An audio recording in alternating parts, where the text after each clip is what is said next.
बुधवार दिनांक 31 जुलै 2024. हमीद हा हिंदी सिनेमा पाहिला. त्याची आहे, थोडासा वाईट वाटतं आणि छान आहे. स्लो आहे थोडा, पण छान आहे. थोडक्यात जम्मू अँड काश्मीर मधली परिस्थिती, तिथल्या मुसलमानांचं इंडियन इंटरफेरन्स नको असणं, आम्हाला आमचं जगू द्या, आम्हाला फ्री काश्मीर, आमचं इंडिपेंडंट पाहिजे, तुम्ही आमच्यामध्ये लुडबुड करू नका. आणि त्यांचं मग सारखं आंदोलनं वगैरे, आणि त्याच्यात मग ते टेररिस्ट म्हणजे त्यांना जिहाद वगैरेचे असे हे सगळे धडे देणं वगैरे प्रकार. आणि मग त्याच्यात त्या हल्ल्यांमध्ये किंवा त्या आंदोलनांमध्ये काही मुसलमानांचं मरणं, असं म्हणजे सगळा तो प्रकार त्याच्यात दाखवला आहे. आणि या सगळ्या वातावरणामध्ये तो हमीद नावाचा एक छोटा मुलगा, तर त्याची गोष्ट आहे ती. तर थोडक्यात हमीद, त्याची आई आणि वडील असे राहत असतात. आणि हमीदचे वडील नाव बनवायचे, आणि तिची आई असंच घरातलं काही काही छोटं मोठं काम करायची. आणि हा शाळेत जायचा, म्हणजे त्या दोघांचाही इन्सिस्टन्स असतो त्याच्या अभ्यासावर, की तू नीट शिक, अभ्यासाकडे लक्ष दे. आणि तो तसा म्हणजे चांगला असतो अभ्यासामध्ये, 7 वर्षाचा असतो. अचानक त्याचे वडील गायब होऊन जातात. म्हणजे ऍक्च्युली ते मरतातच पोलिसांच्या ह्याच्यामध्ये. तर त्याला कोणीच सांगत नाही की तुझे वडील मेलेत, येतील. हिलाही म्हणजे माहित नसतं की नक्की तो मेला आपला नवरा का जिवंत आहे. ती आपली रोज फाईल घेऊन, त्याचे कागदपत्र घेऊन पोलीस चौकीत चक्कर मारत असते, कारण ते लोक फ्रिक्वेंटली बोलवत राहतात की आज आम्हाला डेड बॉडी मिळाली, किंवा आज असं पत्ता लागलाय काय, तर तुम्ही बघा तुमचा नवरा आहे का वगैरे असं. तर हिची नेहमी, आणि मग तिचं मानसिक हे पण झालं असतो, तिचा परिणाम, काही लक्ष नसते घरात, हे ते. आता घरात आणि खर्चही चालवायला पाहिजे, मग ती काम करत असते एकाकडे, तर तोही पैसे द्यायचा नाही द्यायचा. ती म्हणजे अशी उद्विग्न झाली असते. काही काही बायका मग ज्या असतात तिच्यासारख्याच, पण त्या म्हणजे मनावर अशा, त्या तशा हे असतात, म्हणजे एवढ्या काय म्हणायचं त्याला, सॉफ्ट हार्टेड नसतात. त्यांनी आपलं स्वीकार केलं असतं, काय असेल ते असेल, आणि आंदोलन करायचं आपण गव्हर्नमेंटच्या अगेन्स्ट, म्हणजे आम्हाला हे नको म्हणून, इंडियन गव्हर्नमेंट नको किंवा इंडियन इंटरफरन्स नको म्हणून. तर त्याही तिला अधनंमधनं आपलं भेटायला यायच्या, बोलवायला यायच्या, पण ती आपली नाही म्हणजे म्हणायची, ती आपली कामात काम. तर अशा याच्यात ह्या छोट्या हमीदला कोणीतरी म्हणतं की तुम्हारे पापा अल्लाह के पास चले गए हैं. तर मग तो विचारतो की केव्हा पाठवणार मग अल्लाह? म्हणजे जेव्हा त्यांचं काम होईल तेव्हा अल्लाह येईल असं. आणि त्याला 1-2 असे लोक प्रयत्न करतात की त्याला टेररिस्ट आणि हे म्हणजे या टाईपचं शिकवण द्यायची वगैरे. आणि या लोकांच्या म्हणजे इंडियन्सच्या खिलाफ त्याला म्हणजे शिकवायचं जायला. आणि तर तो मग आता म्हणतो की अल्लाकडे गेलेत, तर मग आता आपण कसं काय हे करायचं, मग कॉन्टॅक्ट कसा करायचा अल्लाशी भेटायला. तर अल्लाचा नंबर काय, तर त्याला ते सारखं 786 नंबर लिहिलेले दिसायचे मस्जिदवर, देवाच्या तिथे, किंवा पवित्र ठिकाणी कुठे. तर तो एकदा आईला विचारतो की हे 786 काय, तर ती म्हणते अल्ला का नंबर आहे. मग तो वडिलांचा जो मोबाईल असतो तो हळूच काढतो, तिथे ठेवलेला असं, आणि एका मोबाईल शॉपमध्ये जातो आणि त्याला म्हणतो मला चालू करून, म्हणजे मला नंबर लावायचा आहे. तर तो म्हणे बंद आहे हा फोन, चालू करायला 10 रुपये लागतील, आता याच्याकडे पैसेच नसतात. मग तो म्हणतो ठीक आहे. मग तो जातो, तर एक भिकारी बसला असतो, अल्लाह के नाम पे दे दे बाबा, आणि त्याच्या याच्यात भरपूर पैसे. तो म्हणे काय अल्लाह देतो का पैसे असं मागितले की? म्हणे हा देतो. तर म्हणे मला तुम्ही द्याल का? माझ्याकडे 1 रुपया आहे, तुम्ही मला 9 रुपये द्या, कारण मला पाहिजेत. तर तो मुठभर भिकारी काढून देतो त्याला, पण हा प्रामाणिकपणे हमीद अगदी 9 रुपये घेतो आणि बाकी सगळे ठेवून देतो आणि रिचार्ज करून घेतो. आता तो लावतो दोनदा तीनदा, पण ते नुसतं 786 वर थोडीच नंबर लागणार आहे.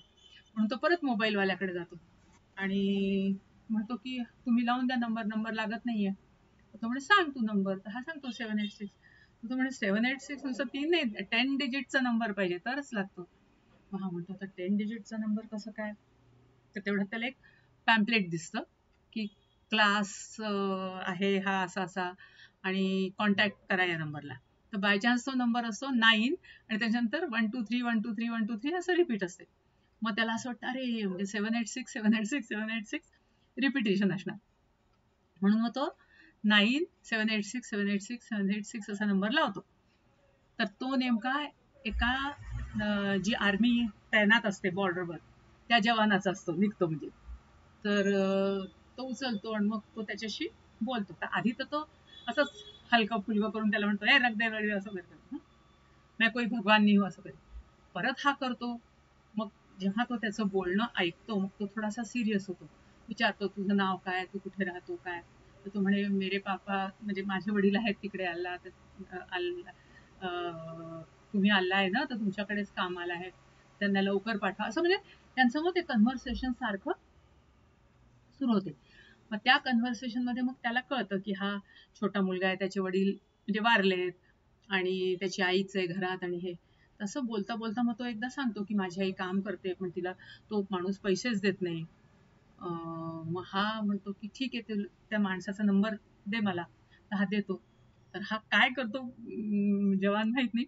दुसऱ्या दिवशी तो माणूस स्वतः पैसे द्यायला येतो घरी. म्हणजे असं त्याला प्रत्येक ठिकाणी हेल्प करतो की याला जाऊन त्या जिथे ही बाई पोलीस ऑफिस स्टेशनमध्ये जायची फाईल उघडवायला, तर ती फाईल पण तो हे म्हणतो की सांगा म्हणे काय तुम्ही लवकर का करत नाही असं तसं. म्हणे इतके आहेत आम्ही आता कोणाकोणाकडे लक्ष द्यायचं, आणि तो मेलाच असणार म्हणे, आला असता तर आतापर्यंत आला असता वगैरे असं. तर म्हणजे हे अशा प्रकारे त्याचं चालू राहतं. पण मग शेवटी त्याची वाट बघायची बघायची हमीची हे संपते ना, कारण तो आज नाही उद्या उद्या नाही परवा वडील येतील म्हणून तो वाट बघत असतो. आणि त्याला आईचं ते कष्टही बघत नसतात म्हणून मग तो एक दिवस आईला म्हणतो की मी पण वडिलांसारखं बोट बनवायला शिकणार आहे. म्हणून मग तो रोज तिथे पण जायला लागतो वर्कशॉपमध्ये आणि तिथे तो बोट बनवायला शिकतो. आणि तो बोट बनवणारा सांगतो की तुझ्या वडिलांना ही बोट लाल रंगाची करायची होती. तो म्हणतो पण माझ्याकडे तर पेंटला पैसे नाही. तर हे सो फोनवर त्या जवानला पण सांगतो की माझ्या वडिलांना लाल रंगाची बोट करायची होती असं तसं. तर मग हा जवान त्याला पेंट पण पाठवतो. मग तो म्हणतो बघ हा माझ्या देवाने माझ्याकरता पेंट पाठवलं. तो आईला वर्कशॉपमध्ये ती बोट दाखवायला घेऊन जातो. नंतर मग तो एक हे पत्र वाचतो. म्हणतो वडिलांना मी पत्र लिहिलंय, तर मी तुम्हाला वाचून दाखवतो, तुम्ही बाबांना सांगा. तर ते खूप इमोशनल असतं की तुम्ही या लवकर असं तसं. तर तो म्हणतो ठीक आहे मी सांगतो. पण मग शेवटी जेव्हा तो बघतो की नाही हा हा, आणि मग तो असं कंटाळून एक दिवस रागाने म्हणतो की तुम्ही जर बाबांना माझ्या पाठवलं नाही लवकर तर मी, आणि ते अनरेस्ट आणि आंदोलन चालूच असतात ना, लोक ते जम्मू आणि काश्मीरचे लोक सारखे पोलीसची व्हॅन गेली की त्याच्यावर दगडफेक कर, जुलूस काढ, हे ते चालूच असतं. तर तो म्हणे मी पण दगडफेक करीन आणि मी पण डोंगराच्या पार तिकडे जाईन. डोंगराच्या पार म्हणजे जिथे नक्सलाइट्सना ट्रेनिंग देत असतात ते लोक. तर मग शेवटी हा चिडून जवान म्हणतो की तुझे बाबा आता कधीच येणार नाही, ते मेलेत. मग त्याला ते रिअलाइज होतं. आणि मग तो सगळं आपल्या वडिलांचं तो मोबाईल, त्यांची ती फाईल कागदपत्र सगळं एका जमिनीत दफन करतो, दफनभूमीमध्ये. आणि त्यांनी बघितलं एक प्रेत लोक घेऊन जात असतात आणि ते त्याला दफन करतात. तर तो पण तिथे दफन करतो. त्याची आई पण मग भानावर येते. ती आपली त्याच केलेलं स्वेटर उसवत बसत असते किंवा रडत असते. मग तिलाही नंतर ती ऍक्सेप्ट करते की नाही आता आपला नवरा मेला आहे, तो कधीच येणार नाही. उगीच पोलीस स्टेशनमध्ये हेटे घालण्यात काही पॉईंट नाहीये. आणि मग आणि त्यामुळे ती आपल्या म्हणजे मुलाकडे तिचं दुर्लक्ष होत असते. मग ते तिला रिअलाइज होतं की आपण मुलाकडे दुर्लक्ष करतोय आणि मुलगा आपल्याकरता इतकं हे करतोय. मग ती त्याच्याबरोबर ते बोट बघायला पण जाते आणि बोट मधून म्हणजे पुढे जाते. म्हणजे थोडक्यात दाखवलंय की ते जी आहे सिच्युएशन ती ऍक्सेप्ट करतात आणि पुढे मार्गस्थ होतात. तर म्हणजे थोडक्यात त्या हमीचं हे. आणि त्याला जेव्हा टेरेस घेऊन जात असतात वगैरे, टेरेसचं ट्रेनिंग करता किंवा दाखवायला फिल्म वगैरे, तो म्हणतो नाही, अल्लाह ये थोडी बोलता है, ये गलत है, ये सब गलत सिखा रहे. म्हणजे त्याला ते पटतच नाही कुठल्याही याच्यामध्ये. म्हणजे संस्कार त्याच्यावर चांगले असतात आणि तो थोडक्यात म्हणजे तो वाईट मार्गाला जाण्यापासून वाचतो आणि तो आणि त्याची आई मग राहतात आनंदात.